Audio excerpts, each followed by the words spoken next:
జై హో పత్రిజీ. పత్రిజీ గారి సందేశాల్లో ఆరోగ్య ధర్మం అనేది ఒకటి.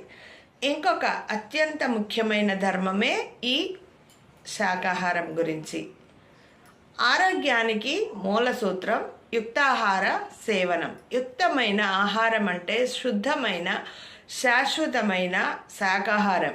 ఎందరో మహానుభావులు శరీరానికి అనువైనది అనుకూలమైనది అయిన శాకాహార ప్రశస్తిని గురించి బోధిస్తూనే ఉన్నారు. కానీ పరమ భక్తులం అనుకునే చాలామంది వాళ్ళు మాత్రం దేవుని విగ్రహాలకు చిత్రపటాలకు శాకాహార పదార్థాలను ప్రసాదంగా పెట్టి భక్తితో నివేదించి తాము మాత్రం మాంసాహారాలను లొట్ట వేసుకుంటూ తింటూ ఉంటారు. మనం నమ్మిన దైవాలకు నిషిద్ధమనుకున్న ఆహారం మనకు ఎలా శుద్ధమవుతుంది?